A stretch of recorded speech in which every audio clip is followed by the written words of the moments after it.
Je suis le professeur Amourisani Folké-Madeleine. Je suis chef de service de pédiatrie au CHU de Cocody et je suis également présidente de la Société ivoirienne de pédiatrie depuis cette année.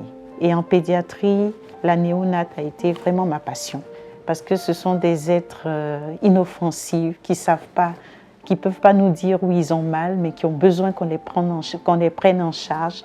Et franchement, je voulais sauver le maximum de nouveau-nés. C'est pour ça que j'ai opté pour cette sous-spécialité. Le sentiment qui m'anime, c'est qu'il y a encore beaucoup de choses à faire. On n'a pas réussi à vraiment dénouer le problème. Il y a beaucoup de choses à faire dans la communauté parce qu'il y a des pratiques néfastes qui sont encore aujourd'hui faites sur le nouveau-né qui vont augmenter la morbidité de ces nouveau-nés. C'est-à-dire qu'un nouveau-né peut naître sans problème et puis revenir pour infection néonatale parce qu'on a appliqué des décoctions, du cube magie sur son cordon ombilical. Parce que pour les mamans, la hantise, c'est le cordon ombilical. Il faut que ça tombe rapidement, sinon le nouveau-né peut mourir. Ce qui fait qu'il y a des produits qui sont appliqués pour couper rapidement le cordon pour qu'il puisse tomber, mais il tombe à l'état frais, ce qui entraîne une anémie. L'enfant vient mourir d'anémie, ce qui entraîne une grosse infection, il vient mourir d'infection.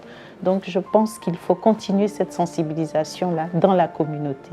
Et c'est surtout relever le plateau technique pour que à chaque niveau de la pyramide sanitaire, on puisse prendre en charge le couple mère-enfant comme il se doit. Le service de néonat qu'on avait n'est pas un service de néonat qui a été pensé, structuré comme il se doit. C'est-à-dire qu'on a créé le service de pédiatrie et puis on s'est dit « Ah, il y a des nouveau-nés, on va les mettre ici ». Donc ça ne répond pas aux normes d'un service de nouveau-nés. Nous avons essayé de le mettre aux normes avec des couveuses et tout. Nous avons eu des dons de certaines sociétés, nous faire même des toilettes pour les mamans, parce que ça n'existait pas au sein du service. Mais ce sont des équipements qui sont surutilisés, surexploités. Et on a vraiment un problème de maintenance, ce qui fait que ça s'est vite détérioré. Donc il nous faut une bonne maintenance du plateau technique que nous avons. Nous avons nos couveuses qui sont surexploitées, nous avons besoin de couveuses. Nous avons besoin également de couveuses de transport. Parce que les enfants qui sont hospitalisés, des fois, ont besoin d'aller faire une radiothérapie qui se trouve dans un autre étage. Ils ont besoin d'être conduits avec de l'oxygène, donc nous n'avons pas de couveuse de transport. Les enfants qui nous arrivent, c'est vrai que le CHU a fait des efforts avec l'oxygène, mais des fois, on n'a pas souvent des barboteurs pour mettre l'oxygène à ces nouveau-nés. Et puis, il faut dire que nous sommes un hôpital de 3e niveau, mais nous ne pouvons pas prendre en charge les grandes prématurités. Pourquoi? Parce que pour les grandes prématurités, il faut des respirateurs. Avant, on utilisait des respirateurs qui étaient très invasifs, c'est-à-dire qu'on avait besoin de les intuber, de leur donner du surfactant et les brancher sous ces respirateurs. Nous, on ne pouvait pas le faire ici. Mais maintenant, il y a des respirateurs qu'on appelle ventilation non invasive, qui n'ont pas besoin d'intubation. Mais nous n'avons pas ces appareils de ventilation non invasive pour prendre en charge ce prématuré qui arrive, qui n'a pas la maturation au niveau pulmonaire, parce qu'il n'a pas eu le temps de sécréter le surfactant. C'est une substance tensioactive qui va tapisser ses alvéoles et empêcher donc ces alvéoles-là de se collaber. Nous, on n'a pas ça.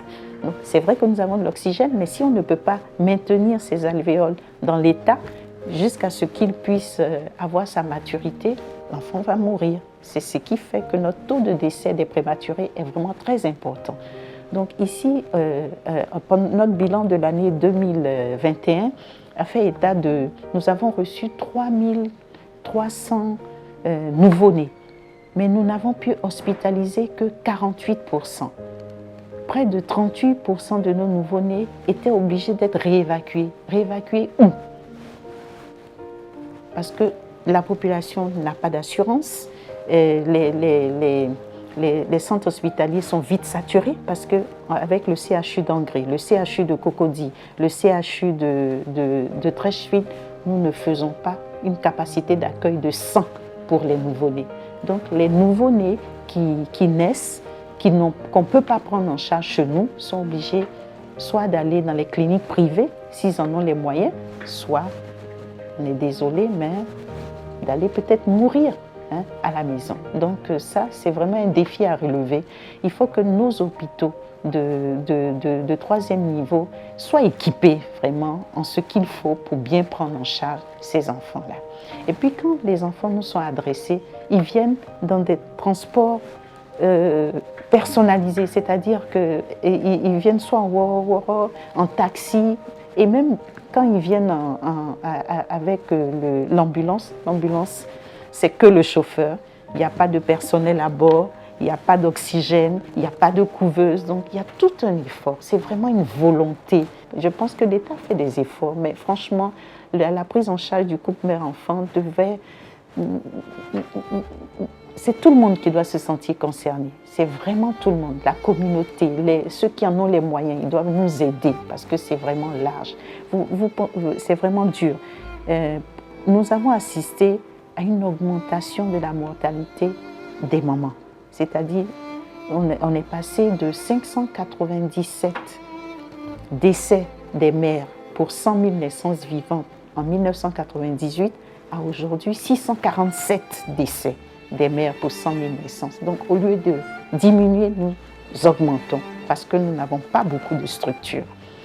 Pour les nouveau-nés, on est passé de 62 en 1990, 62 décès de nouveau-nés pour 1000, à aujourd'hui disons 38 pour 1000, ensuite 33 et maintenant aujourd'hui 30. Mais c'est pas beaucoup. La baisse n'est pas significative parce que la Côte d'Ivoire fait partie des 10 pays où les enfants meurent le plus. Ce n'est pas normal avec tout ce que nous avons comme compétences.